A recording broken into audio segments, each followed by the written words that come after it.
Hi, welcome everybody. My name is Prasad. I'll be your host for this meeting today.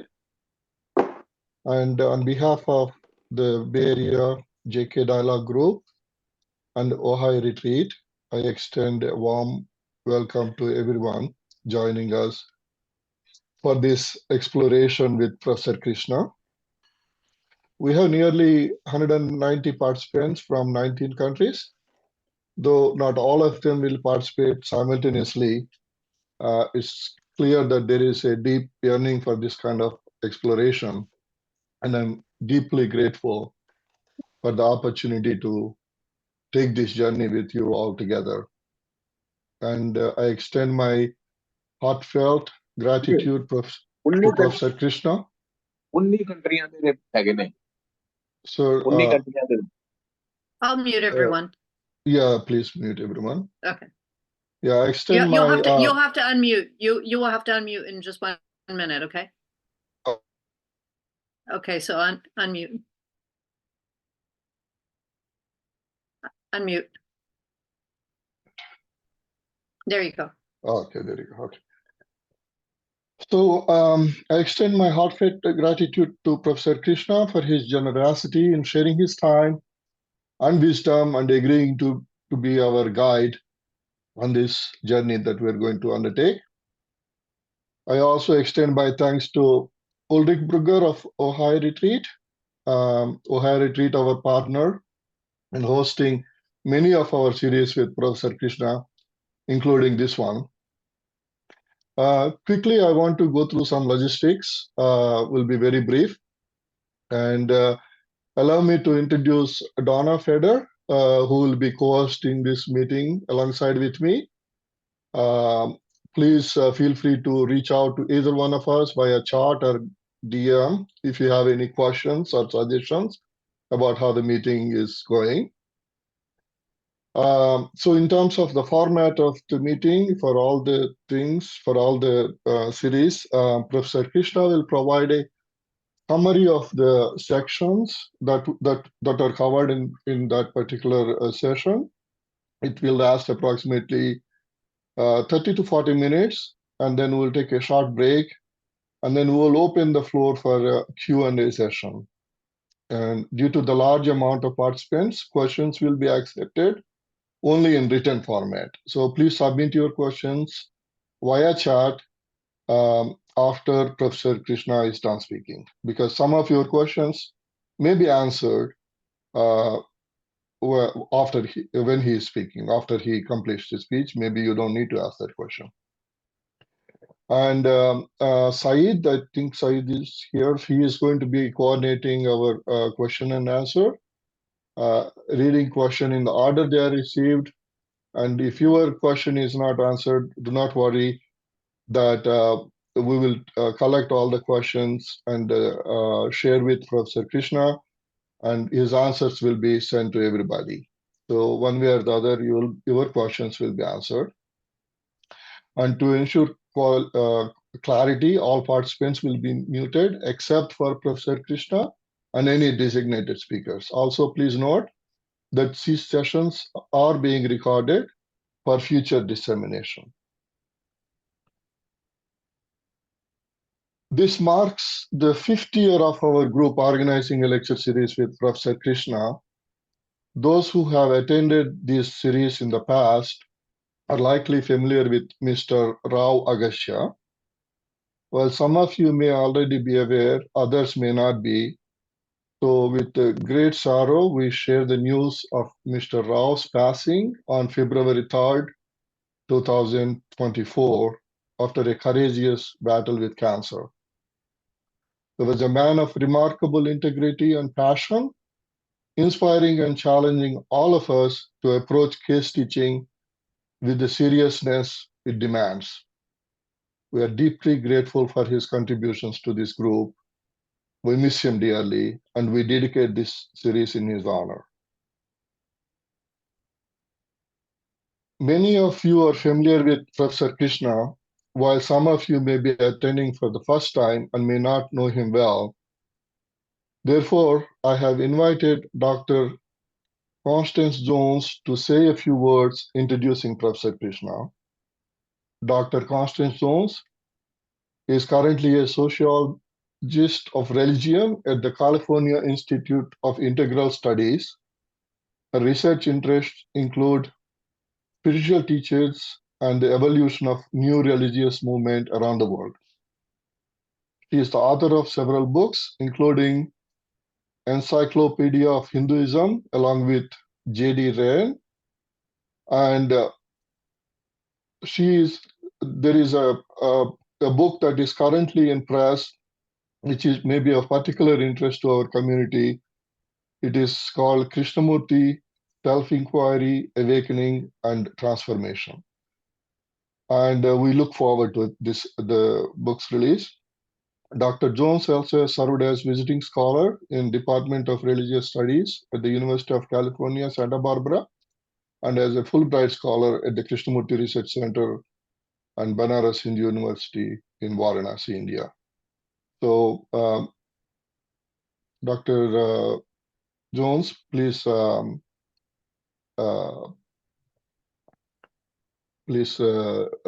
floor is yours. Please introduce Professor Krishna.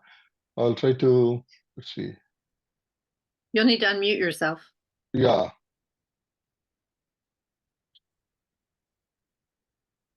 Okay, thank you. Yeah. Thank you, Prasad. I think the first thing I should do is thank Prasad and the Bay Area Meditation Group, as well as Ulrich and the Ojai Retreat Center for sponsoring these webinars, seminars, series. I think my first series with Professor Krishna was in the late 80s, and then in Adyar in the early 90s. So I've taken advantage of every seminar I could. It's always a privilege to be in the presence of Professor Krishna. You probably know him as well as I do, but I do want to remind you that he is a very well-rounded scholar. He's a scholar in his own right in his field of physics, and he brings that scientific background and understanding to another great depth and breadth of understanding of the humanities when he describes what Krishnamurti was teaching. And from my humble opinion, he is the person on earth who represents the notions of Krishnamurti the best. So we are privileged indeed to learn from him tonight. I also want to say that he has encouraged, as a good scholar would do, as a first-rate scholar would do, he's encouraged other scholars such as myself to come along, and he's given us a boost. He's always been a helpful editor. He's always been an open heart, and he's been a very good listener for all of us who tried to say something about Krishnamurti in our own fields. So not only is he a scholar in his own right, and not only can he represent the teaching of Krishnamurti, but he is an embodiment of the values that Krishnamurti speaks of. And I have seen it firsthand, and it is always a joy to be in the presence of that embodiment. So thank you once again, Professor Krishna, for being so open and caring and graceful with your delivery. We will learn from you, and thank you. Namaste. Thank you, Connie, for that very kind introduction. I wish I can live up to all that you have said. I will try.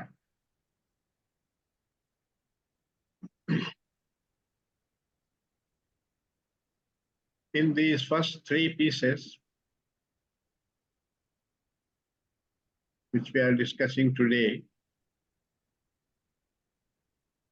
Krishnaji points out that what we call as love in society is not real love, and describes what he thinks is real love. That is a state of being in which there is no trace of self-interest. And we don't know that. What society considers as love is often mixed up with desire or sex or admiration or possessiveness or attachment, all of which are rooted in self-interest. And love is where the self is not. That's how he defines true love. Where self-interest is not functioning. In that relationship is a relationship of love. And he links that to death. Not the death as we know at the end of life, the ending of the body, which is just part of nature, but dying to all our conditioning, our past,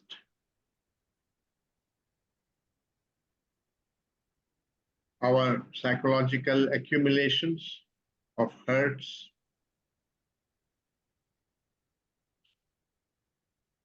and living in the present. That's dying before physical death. And he says that unless we die every day to whatever we have accumulated and approach the next day with fresh eyes and a fresh mind, we are trapped in a prison of our own making. That prison is the prison of conditioning, and the attachment to that conditioning and identification with that conditioning creates the ego, the me, which is not part of nature. It's simply a construct of our own thoughts. So it is important, if we want to discover what really love is, we have to discover what it means to die every day, to all this accumulation.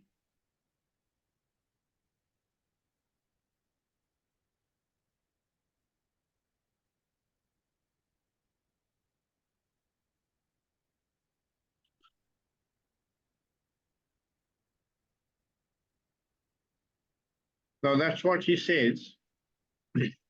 But he also says that we should not accept what he says. Because if we merely accept what he says on his authority, then it just becomes a piece of knowledge about what Krishnamurti thought or said or perceived. And that's not the truth that we ourselves perceive. So it's important to listen to it, but not accept, nor reject it, but to stay with it and explore it in our own daily life. That's what his teaching requires. To approach it with a learning mind, which is not the accumulative learning we have had in school and college and so on, which comes through books,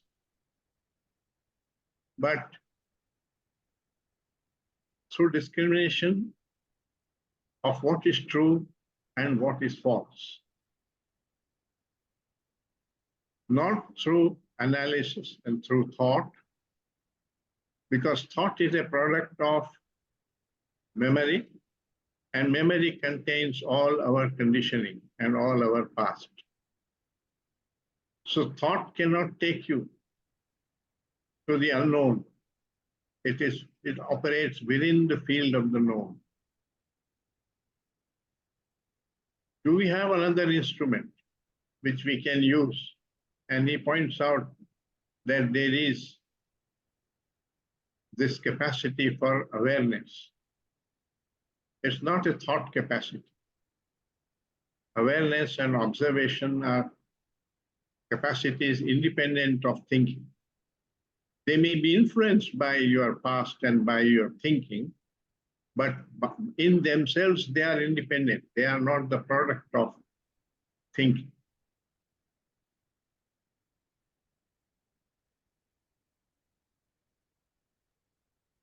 So if one uses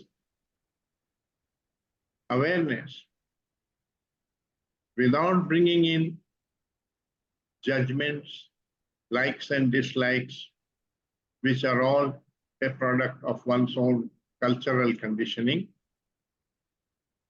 then it is possible to be objective in perceiving ourselves and the way our consciousness operates.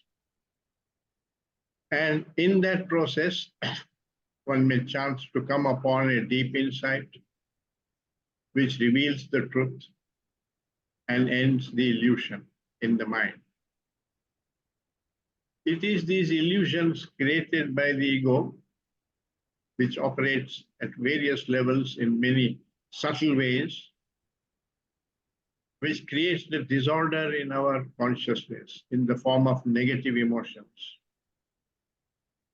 And that disorder then manifests in our relationships, and millions of such relationships constitute society, and therefore we contribute to the disorder in society.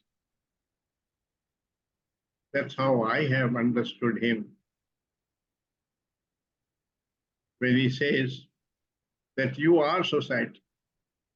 That is, if we are not free of our conditioning and the content of our consciousness, then we contribute all this disorder which is there within our consciousness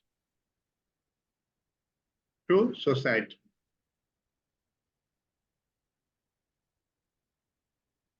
So if we have, for instance, violence, then each one of us contributes violence in our relationships in different forms, sometimes more aggressively, sometimes very subtly. And millions of billions of such relationships create a sea of violence within which there are storms like what's going on right now between Israel and Gaza in the Middle East, sometimes in Kashmir, sometimes in Los Angeles, in different parts of the world. And we object only to the storms, but we don't object to the sea which we ourselves are creating, in which the storm occurs. So he points out that each one of us is responsible for everything that is taking place in the world. Although we think only the people immediately connected with those manifestations are responsible. Of course, they are responsible, more visibly so, but we have all contributed to making them what they are. This is a somewhat difficult idea to grasp. So I will give another instance. When Mahatma Gandhi was murdered in 1948, January, Krishnamurti was giving talks in Bombay. And someone asked him at the end of his talk, "Sir, who was responsible for the murder of Gandhi?" And he said, "Each one of you who is divided from his fellow man on the basis of language, on the basis of religion, on the basis of gender, is responsible for that murder.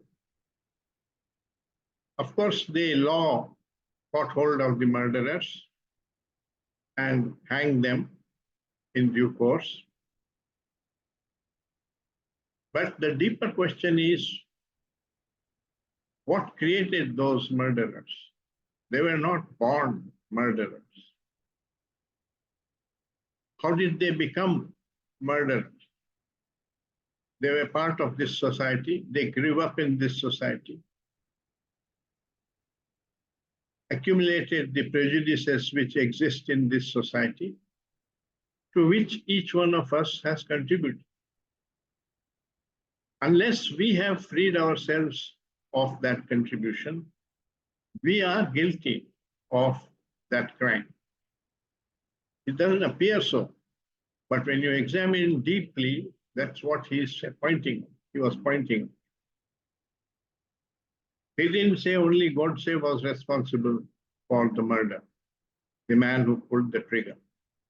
He said each one of us who are divided on the basis of religion and so on from fellow men has contributed to that world. So he always gave very deep answers like that, which made you think. And so he points out that we don't know what love is so long as we live with self-interest and ego. So it's important for us to probe into what love is. He describes it, of course. He says, when you have this love, which is not tainted by self-interest, then you feel a sense of affection for everything and everybody. It has no cause.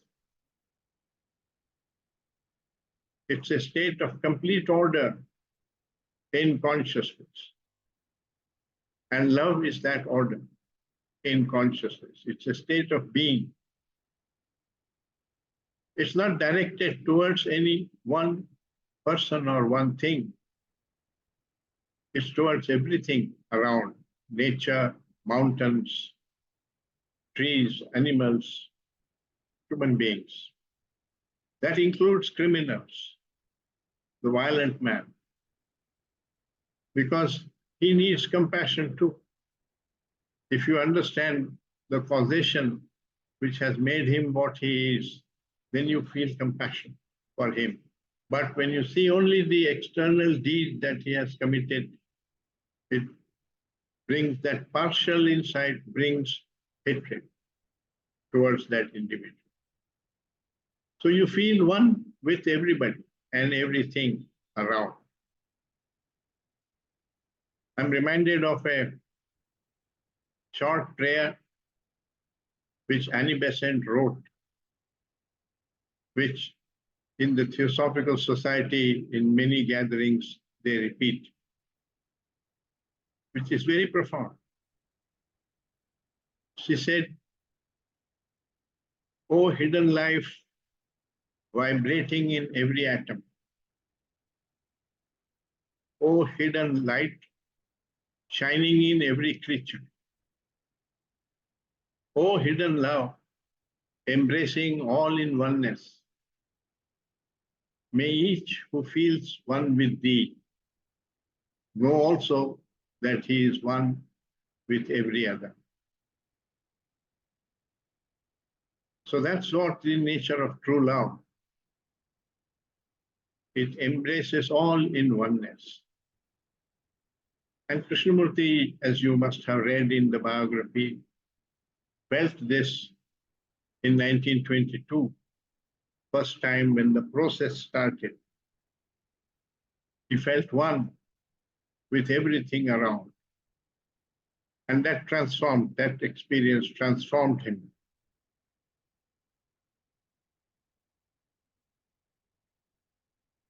So he gives very deep significance to what really love is, and says that because we don't have love, we have all these problems. If we had love, you would have no problems. I remember that in 1985, during his last visit to Varanasi, he said to me one day, "Sir, all the sorrow in the world is because we have never loved from the bottom of our heart." Of course, he meant this kind of love, not the love where we say, "I love ice cream," or "I love the way he plays soccer," or "I love the way he sings," and or sexuality and so on. In all that there is self-interest, there is pleasure, which I derive. There is a motive of self-interest in all those, in attachment, in dependence on another. So the question arises, whether one can do all activities in life without the self. And he said, the religious mind can do all work. By that he meant a mind which has freed itself of self-interest. The religious mind can do all work. It will change the way that work is done. So it has not to do with what you should be doing and what you should not be doing, but the motive with which you are approaching life. The self-interest comes in the motive. If that motive of self-interest is not there, then you are approaching life with love. And love is a sensitivity which is ingrained in us. It is destroyed by the ego, by the self-interest. So we need to examine that. What is this ego? Is it part of nature? Is it like our body, like our stomach or lungs or heart and so on, a part of nature? Or is it simply a construct of my own thoughts or my own approach to life? That question we need to examine. Because if it is part of nature, you can't get rid of it. You can only then discuss what is our relationship with it. What is our responsibility towards it? But he points out that it is completely a construct of our own thought, that it doesn't exist in nature, in reality. It's therefore an illusion. And because it is an illusion, it can be ended. And therefore the source of all disorder in consciousness can be ended. And then you come upon this state of complete order.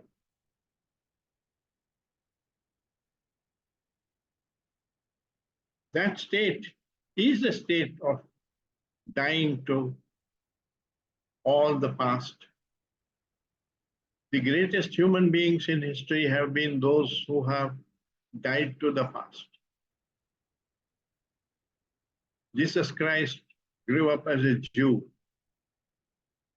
The Jews believed an eye for an eye and a tooth for a tooth. He died to that, and he came upon the statement which he made that you show your other cheek also, meaning don't retaliate violence with violence.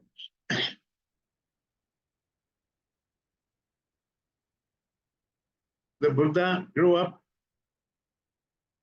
as a Hindu with casteism,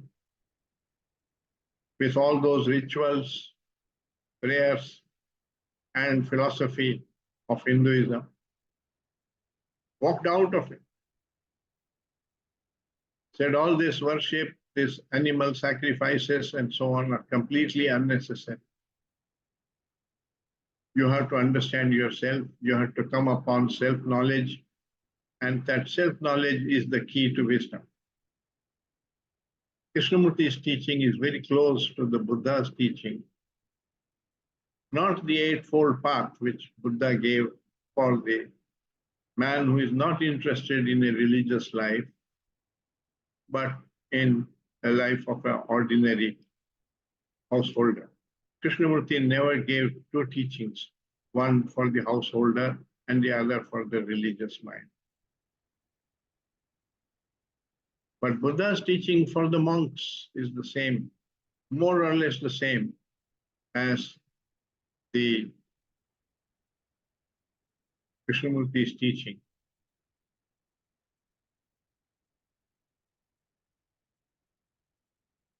So what does it mean to die to the past, to die to the conditioning? And what is the ego? There is no ego in nature, neither in the trees, nor in the animals, nor in the mountains or rivers. There is no ego. Only in the human consciousness is the ego. So it's not a product of nature. It is something we have created ourselves, and we need to learn not to create it.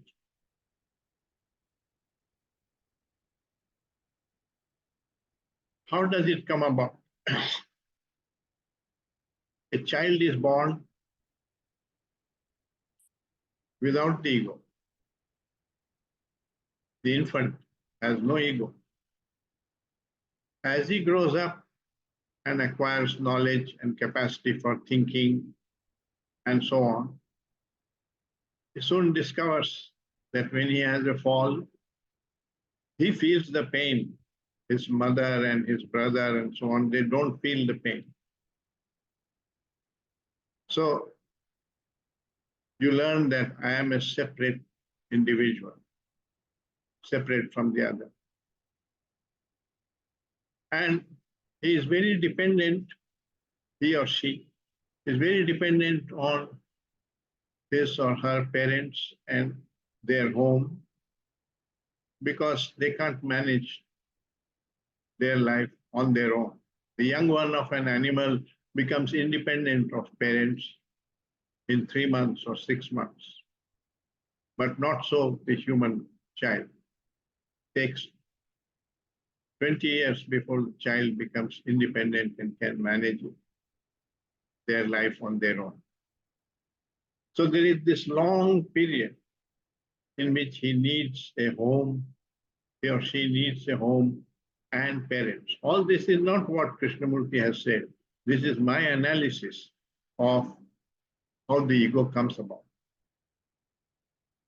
Because unless we understand how it comes about, how do we free ourselves?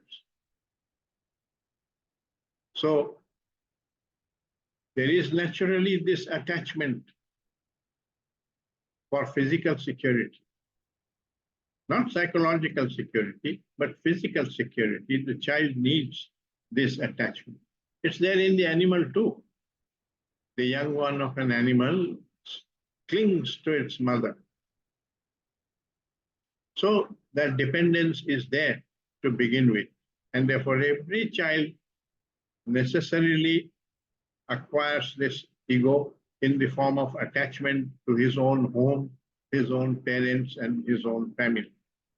The question is, are we then permanently trapped in this state of dependence, or can we outgrow it as we grow up? Just as you wean the child away from the mother's breast after a certain age, can we wean ourselves away from this dependence? Not the end of relationship, but the end of dependence in that relationship is the ending of attachment. Concern is not attachment. So we have to understand also deeply what relationship is and how there can be love in relationship, care and affection without dependence, without attachment. So it has many very subtle ramifications, and that's why he suggested watching ourselves in daily life without forming opinions, without judging, condemning, justifying, and so on, which is all an activity of thought. It promotes the ego. Just watch in order to learn with a learning mind. The learning mind has no conclusions through which it is looking at things or not judging.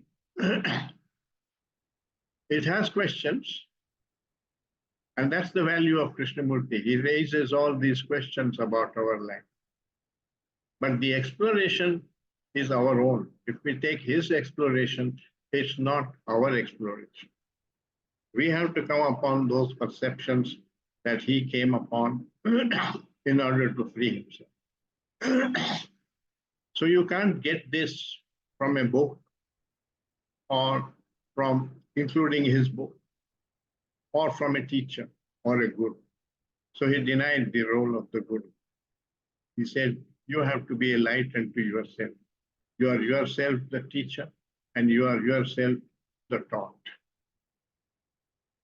One has to understand all this in understanding how to approach his teaching, not to create that into an authority. He's really asking us to inquire into our own life and learn about ourselves through our own perceptions and awareness, and not through his book. He often said, the teaching is not in the book. The entire purpose of what I say is to make you realize the need to understand yourself. And that understanding, not through analysis, not through thought, but through attention, observation, awareness. That is the nature of the learning mind. And he said that learning mind is the true religious mind. Next week, we'll take up the first talk. I think it starts at page 111. And where he discusses what is a religious mind. It's connected with these chapters because he regards religion as the quest for truth and for the ending of disorder in consciousness. That's also the way you have to probe into love. He says you have to negate whatever love is not. Love is not jealousy. Love is not attachment. Love is not dependence. So you have to eliminate all that in your consciousness in order to come upon a state which you can firsthand sense as the state of love. Otherwise, you are merely throwing out words and descriptions of that state. You are not aware of that state. So it's complex and it is difficult. And that's why he said, enter into this quest only if you are serious. If you are not serious, you just take to it casually as an intellectual pastime, it will burn you. Another day, perhaps, we can discuss that. How half understanding of Krishnamurti can be dangerous. He's really triggering a deep inquiry into ourselves and saying that that is the purpose of his teaching, to hold out a mirror to our consciousness and the way it functions, so that it can help us to look at ourselves But we have to do the looking. We have to pay the attention, not only to his teaching and the time we discuss all this, but throughout the day, as our consciousness manifests in all our relationships, relationships to ideas, ideologies, nature, body, mind, everything.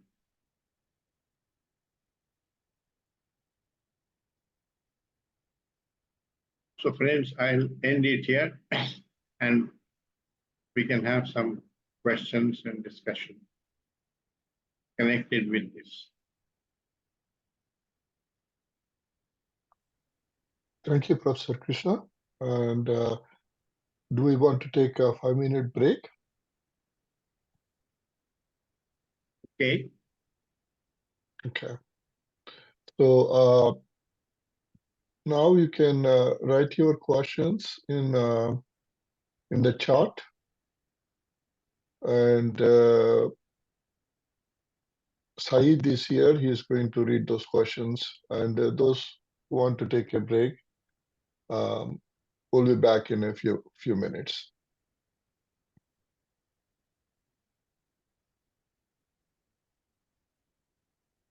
So Prasad, are we saying 5 minutes? Just so Yes. people know what you mean Yeah, by a yeah. few minutes? 5 minutes? Yeah, Okay. 5 minutes, yes.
Okay, I guess we can start.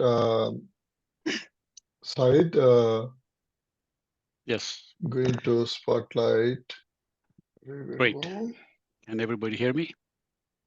Yes, Yeah. we can hear Great. you.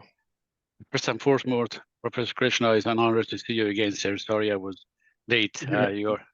You're very inspirational to me, and I am honored to be here. We are going to read from Pradeep Rakesh, who says, this state of love, agelessness that Kay describes, your sharing motivates the ego to start another becoming journey to achieve this state, a paradox to examine, egoless, not agelessness.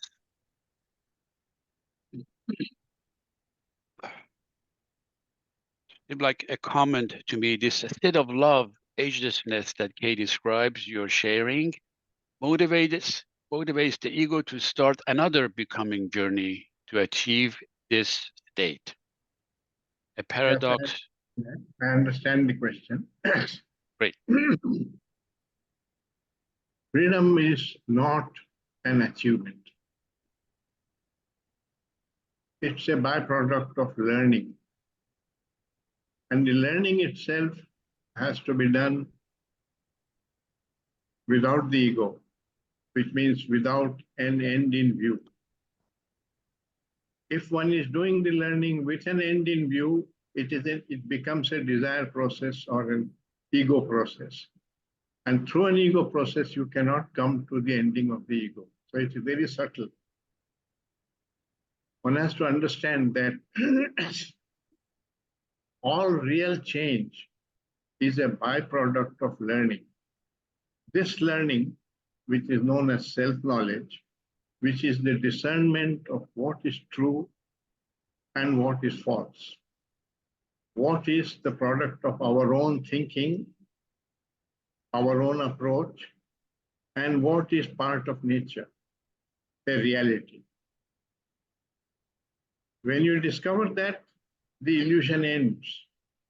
And the disorder is always created by the illusion, not by the fact. So it is really not an achievement, but we have been trained to do everything for an achievement. That approach itself is an egoistic approach. When we go to play a game, we want to win. We don't go there in order to experience the joy of playing. We want victory.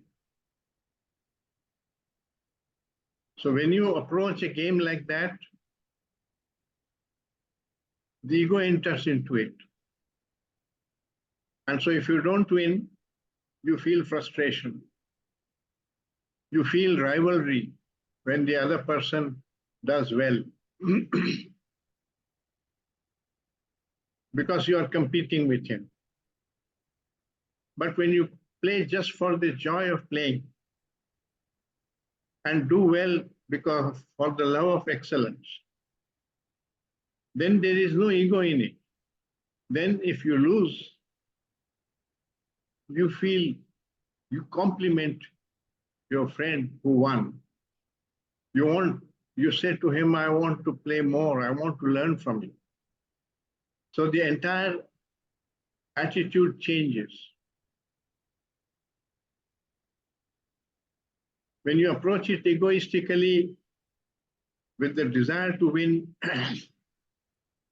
if he falls down, or if the umpire doesn't notice a mistake which you made, you feel happy because you will now win. All these negative emotions enter into the game.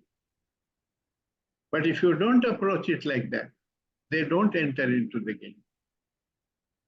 So the ego is not in the game. The ego is in the motive with which you are entering or the approach to the game. Now I'm going to generalize. If this is true of a game, isn't it true of the whole of life? The whole of life is also a game. If you approach it with an idea of achievement, with an idea of victory, with an idea of competing with somebody else, you create an ego in it. But if you approach it without the ego, you can do everything the same, and none of the negative emotions enter in. So it's not that there are certain activities or certain work which creates the ego. Our own mind, our own approach creates the ego. And one has to learn not to approach that way, not to create. Learn means not using your will not to do that. No. Learn means to perceive the truth of this and to see the danger of approaching with the ego. When you perceive a danger, it doesn't require will to not enter into that area. Nature has put an intelligence into the system which does not allow us to court danger. So when you are tempted, when you are entering into it, you are unaware. That's why awareness, attention to the motive, to your approach is important. Not only the achievement in the game, to which we give a lot of importance, but the approach from which we are entering into the activity. And whole of life then is also a game which can be played egoistically or it can be played non-egoistically. If you play it non-egoistically, you're doing it for the love of it. If you play it egoistically, you will have all the consequences of the ego. It creates all the negative emotions, all the disorder in consciousness, everything is the source of all that.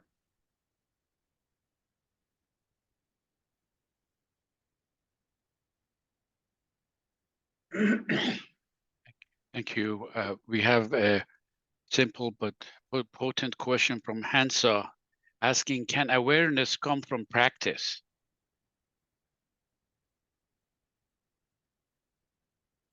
The capacity for awareness is in us, in every human being, provided by nature.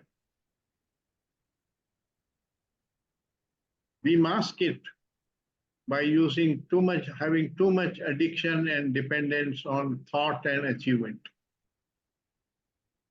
You don't have to cultivate awareness. It will grow if you have put thought in its right place. So you have to first understand our addiction to thought, our dependence on thought, our approach with the idea of success, of achievement. When you free yourself of that, then the awareness expands because then you pay attention. Otherwise, your attention is restricted. You pay attention only to go in the direction in which achievement is possible, which is what ambition is. And that makes us insensitive. Because then you don't pay attention to everything. This is easy to see. The ambitious man has no time for his child because he is so worried about his achievement and so on, that his mind is occupied and he considers everything else to be a waste of time. So this whole concept of waste of time arises. And if you don't pay attention, sensitivity will not develop. You have to pay attention to the bird, to the tree, to the river, to your wife, in order to come upon sensitivity. That sensitivity is love. It can't be obtained through thought.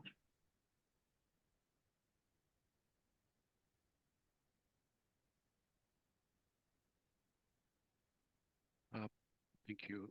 Ravi Singhal says, is it possible to watch one's thought as it is unfolding, or we come to know once it happened? When I try to look my thoughts with deep attention, I found there is none. Am I missing something? No, since awareness is a faculty separate from the faculty of thinking, it is possible to be aware of our own thinking.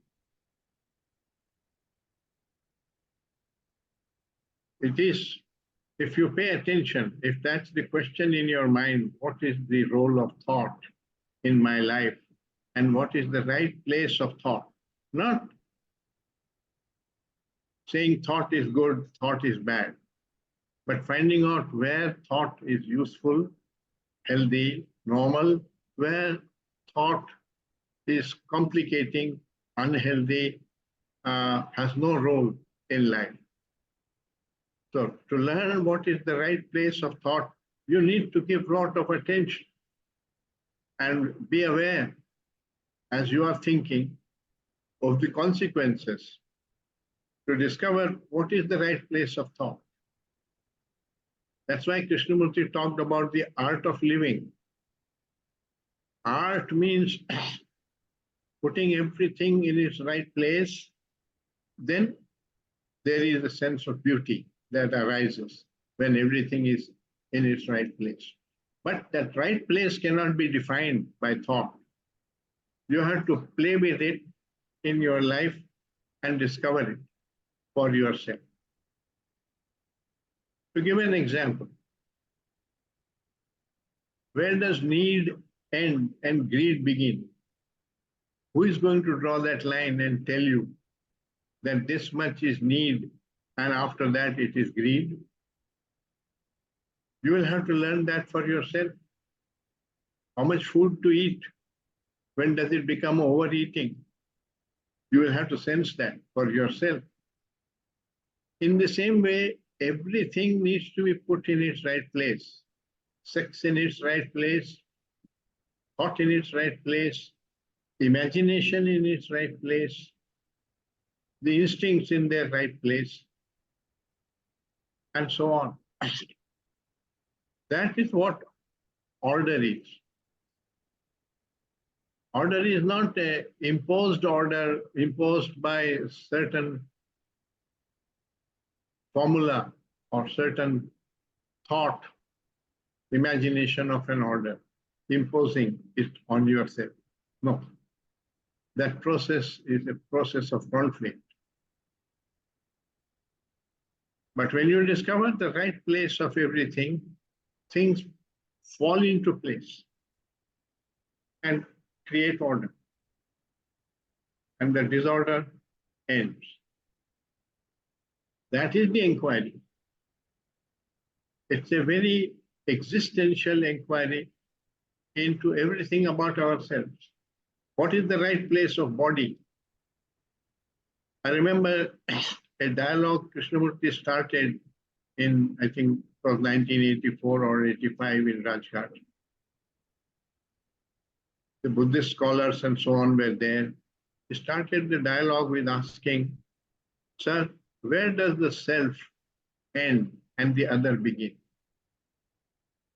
So even the self, he didn't completely disband it. You have to pay attention to your body, to look after it, to care for it, to your child. All that is the role of the self for the me and the mind. It's a responsibility towards one's own body and towards one's own family. But when you start using them to fill your psychological needs, or you find a father who says, I could not become a medical doctor, but I will see to it that my child does that so that he feels fulfilled. All that is not love. It is exploitation. You're using your power to fulfill your ambitions. You're not caring about what suits that child. So it's very subtle. It's not that imagination should not be used. Imagination can help you do surgery. Imagination can also help you to make an atomic bomb. So it depends on what your motive is and how you are using that imagination. So, sir, it's very subtle. You won't get to it without paying a lot of attention and staying with the question for a long time. Not that time helps you to come upon perception. The moment of perception is free of time. But it occurs in time. You may not come upon perception for 20 years, or you may come upon it tomorrow. It's not a question of how much you know. If I may take an example from science, millions of people had seen apples fall. But Newton asked a question. Why does it fall? Why doesn't it go upwards? And he had done experiments in his laboratory to know that forces have to act in order to accelerate a body. So he said, what force is accelerating this apple down towards the earth? And he came upon the law of gravitation. But the whole thing began with an observation coupled with a question. He did it just for the learning. He didn't do it in order to get the Nobel Prize or something like that. So we are capable of inquiry which is not egoistic, which is not seeking something for oneself, name, fame, achievement, and so on. Just out of one's own curiosity, one's own passion to learn. Then it's not egoistic. The desire to learn is not egoistic. The desire to become is egoistic. So you have to watch very carefully, not be against desire, but watch whether you are desiring egoistically or non-egoistically.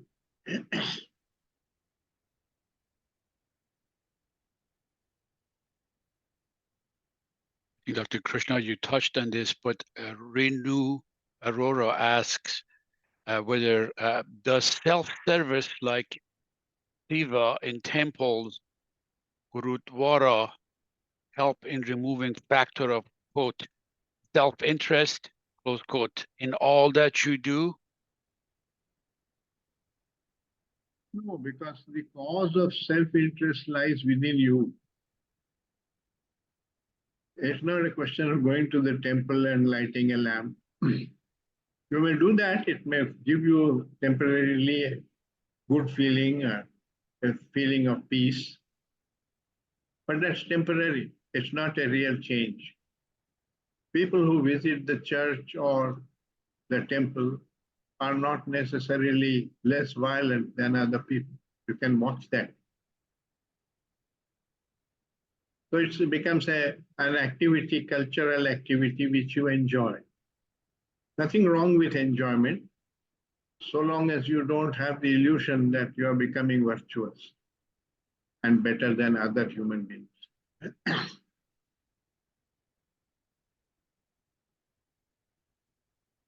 Gayatri Chandavarkar asks, is the learning mind and religious mind the same? If yes, what are the quality of such a mind? Good question. Yes, sir. Is the learning mind and religious mind the same? Yeah, I have understood the question. I'm saying it's a good question. Oh, okay. Sorry. Thank you. It depends on what you mean by the religious mind. If you mean the mind in quest of truth, then yes, the learning mind is the way to discover what is true and what is false. It begins not with knowledge, it begins with saying, I don't know. Not just saying, but really feeling that I don't really know what is true and what is false. But I'll find out, I will discover it. So your observation of life is being done with this question in the background. And that's precisely the state of learning. Observation coupled with a question creates learning. It is not important to come upon a conclusion in this field. In science, it is important to come upon a conclusion and then express it as a formula and so on. Here, formulas don't work, and conclusions block further inquiry. The answer kills the question if you accept the answer. So, but it is important to have this state of a learning mind. The state of a learning mind is that it knows that it does not know. And that's true humility. Not humility of feeling small in relation to others, but this is true humility, knowing that you don't know. And therefore, you are interested, enthusiastic about discovery.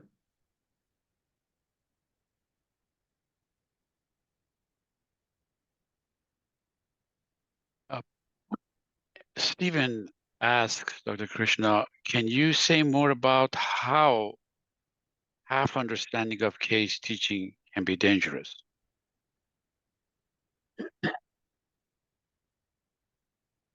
Because we have a deep conditioning and we look at everything with the idea, what should I do and what should I not do? And that's not learning. What is true and what is false is learning. What I should do and what I should not do is not learning. But we have been brought up like that, so it's a very deep-rooted conditioning. If we approach Krishnamurti's teaching with that conditioning, you can come to completely wrong conclusions. You must not go to temple. You must not read books because knowledge doesn't take you there. You must not have desire because desire is a source of conflict.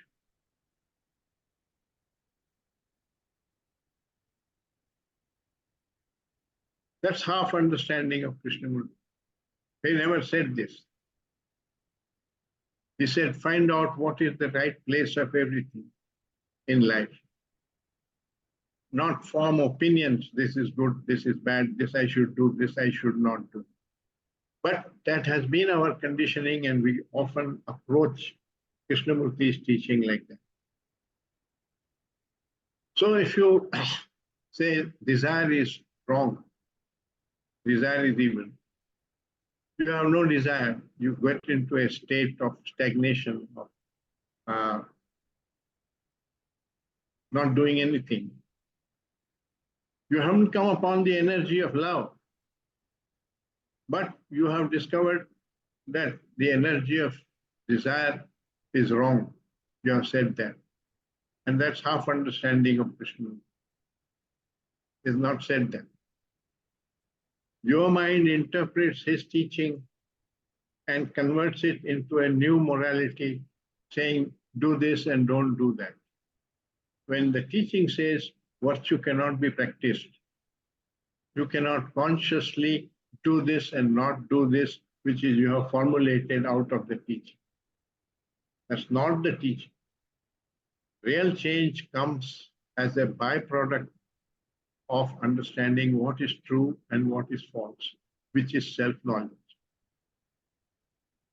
And self-knowledge is the key to wisdom.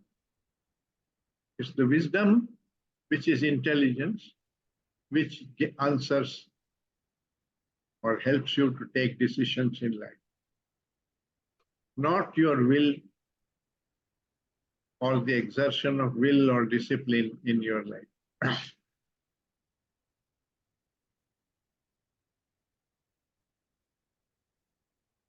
Thank you. Bhavesh asks, I understand that awareness is different from thought, but when I am trying to be aware, the thought guides me what I should be aware of, in a way creating something. And this whole process makes me restless at times, so much so that it feels a big struggle. This has happened sometimes. Also, a few times I've been able to be aware without thought interfering.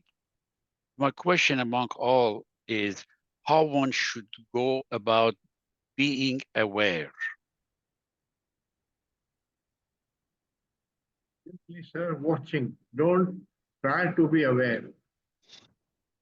In trying, you bring in yourself or ego, your effort. That effort maker is the problem. The ego is the problem. So don't bring that into this activity of trying to understand life. Just watch. Don't judge. Don't compare.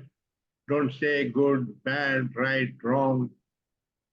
All that, because all that brings in your conditioning, your past. And will create division because somebody else will say, no, this is right, and you will say this is wrong. But if you keep watching, the learning comes from the watching. There is a beautiful shloka in the Upanishads, one of the Upanishads, which talks about two birds on a tree. It says, one bird is nibbling at the fruit and tasting the sourness or bitterness of the fruit. The other bird is only watching what this bird is doing. And the learning comes from the second bird. That's precisely what Krishnamurti is teaching. That the first bird is the ego. It is operating, it is experiencing sorrow and pleasure and everything. Keep the second bird alive. Keep the awareness alive. Watch. In order to learn about yourself in the whole process of life, without forming an opinion, I should do this, I should not do that. This tendency to form shoulds, I should do this, I should not do that, is itself a deep conditioning which prevents one from paying attention. Because you go into the realm of the thought or into the realm of the known. And whereas you have to be paying attention if you want to learn something that is not part of the known, goes beyond the known.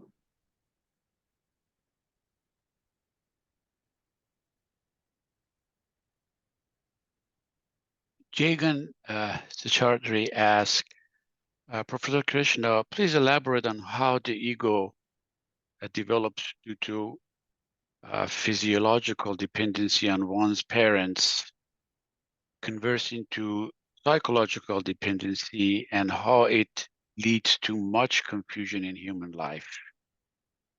Yes. The physiological dependency is easy to understand. You need food and you don't have money, so they buy the food for you and feed you. And that is needed for your body. It is their responsibility to provide that. The psychological dependence is a sense of security, psychological security. You feel that psychological security in your home, with your parents. And that develops an attachment. You want to be there. You feel comfortable there. You need to outgrow that. in order to be able to go out into society and function in society, you need to outgrow the psychological dependence on your parents, which doesn't mean that you don't love them or you don't care for them or don't, none of that. Your relationship can exactly be the same, but the psychological dependence is no longer there.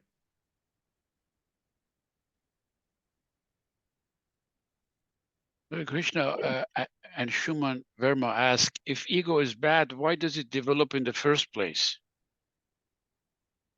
I think I went into that in my talk, but maybe he didn't pay attention at that time.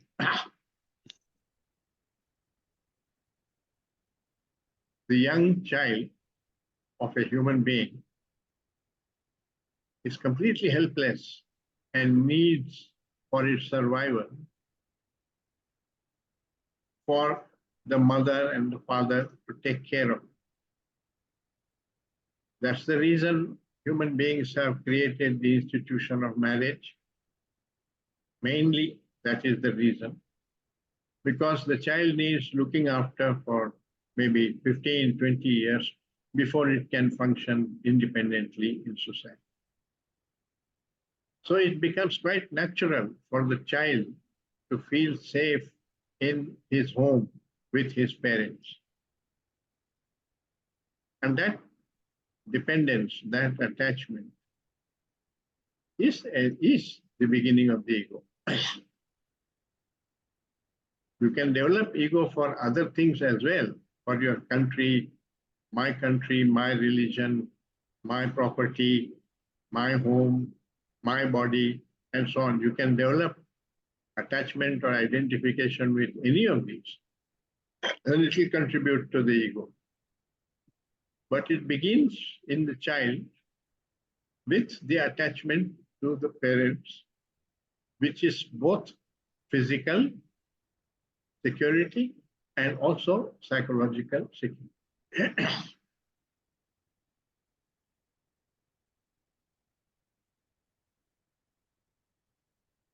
Question from Shiva, is there a subtle difference when we say thought is memory and thought is the response of memory?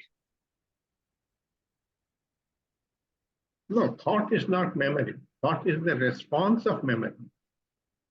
Thought may create fresh memories, because if you think about somebody whom you dislike, you build that sense of hatred towards him, and that whole entire hatred and that kind of thinking gets recorded. The brain is an instrument of recording, so it does its work. You have no control on that. It does its work. And that interferes. Not all memory interferes. You need memory. You have to find the right use of memory and the wrong use of memory. You need memory to have language, to communicate, to function in everyday life. You need memory. That's the right use of memory when it doesn't produce any conflict or any disorder in your life. But memory of what you like and what you dislike, memory of what you hate and what you love, what is right and what is wrong, all that interferes. So that's a psychological memory which creates the problem, not the factual memory. It is that which Krishnamurti is saying, you need to die to it. That means I am hurt by something you said today. Do I carry that hurt over from day to day? Or do I die to it today and meet you afresh again without this memory interfering in our relationship? That's what it means to die every day.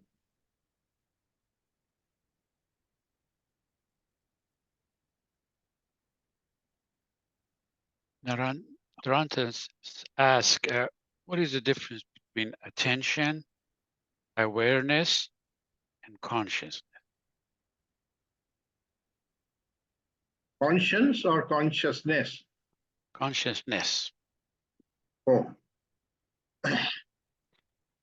What's the difference between attention, awareness, and consciousness?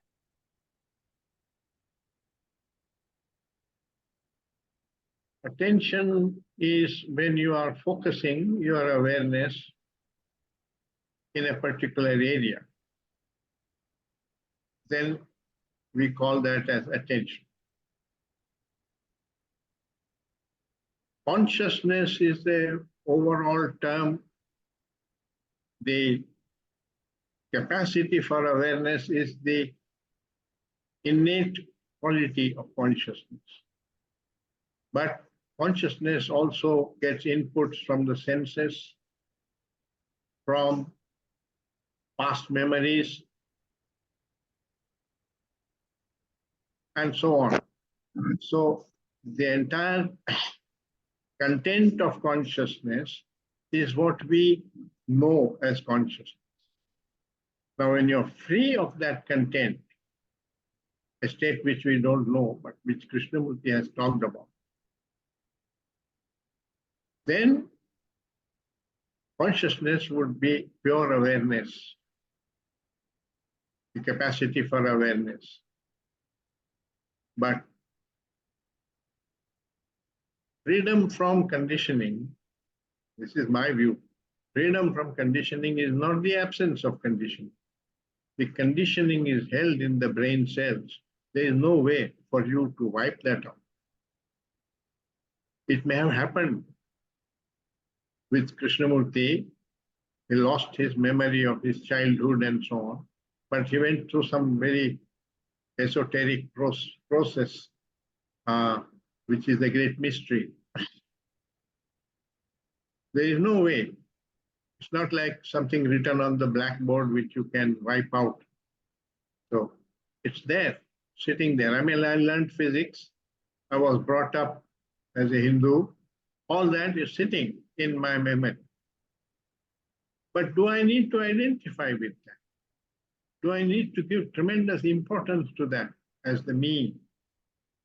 Or just be aware of it, that it is there, that it contains some healthy, useful things, but it also contains a whole lot of illusions, cultural illusions, psychological illusions. The illusion of being a separate me. All that is part of consciousness. So unless you go very deep into and inquire into this consciousness, what is true and what is false, and you are trapped in the prison of this condition. Krishna talks about it, that it's like an animal that is tethered to a center. And it has movement within a certain area, which is the known. But it can't go beyond that. So it's in a prison of its own making.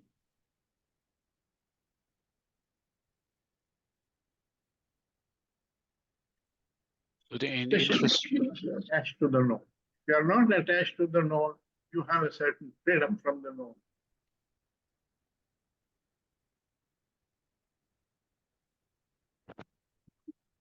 thank you, Krishna.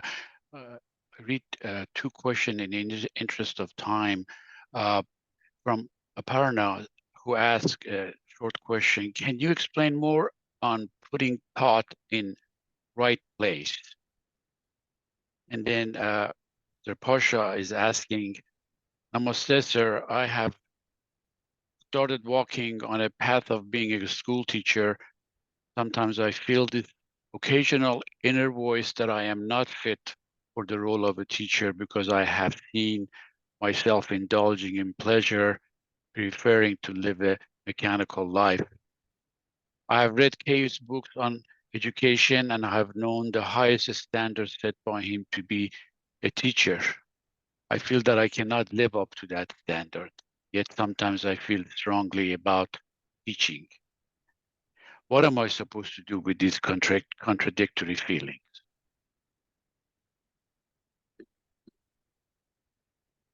Live with it, but don't give up. Learn about it.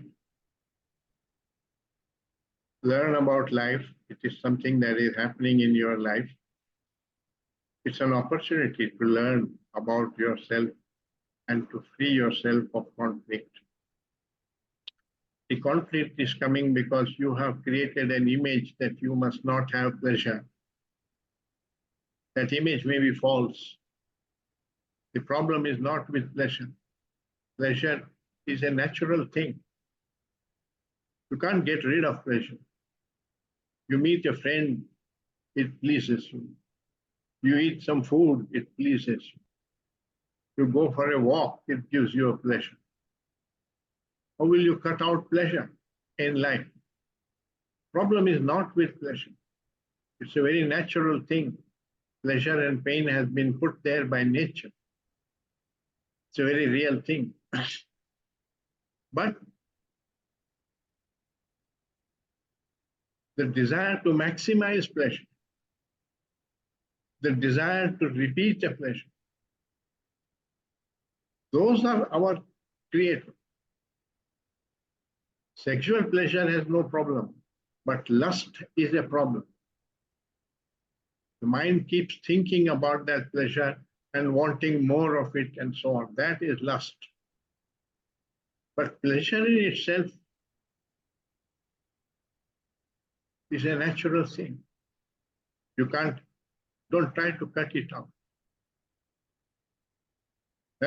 That's putting pleasure in its right place and thought in its right place. Don't create images about it and so on, and then try to fit into that image.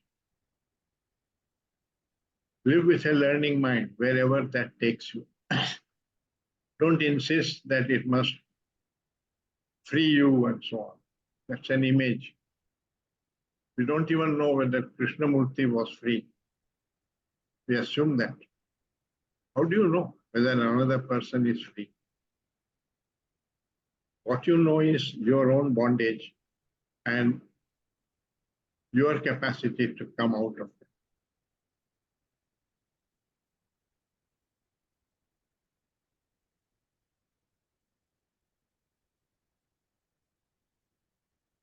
Prasad, do we have any time, sir? Yeah. So we reached at 10 o'clock, but the questions that are not covered, they will be written down and sent to Professor Krishna, and we're going to share his answers. So we could stop here, sir, if you wish. Yes, And I think we have. oh, yes, yes. So thank you very much, sir, and thank you everybody for joining. For the next week's reading, Professor Krishna mentioned, but I will also follow it. I'm sorry. What is First chapter of the third part, which is a right. religious. Page 111, but I will also send an email on that. And anything else, sir? And when the video record of this is available, I'm going to send it to everybody as well. Thank you. So, Thank you, everybody. thank you so much, sir. Thank you, everybody. Thank you, everyone. Great pleasure to join in. Yes. Thank you, Dr. Krishna. Bye now. Thanks. Thank you very much, sir. Thank you. Thank you. Thank you. Gonna do it. I'm just not gonna do it.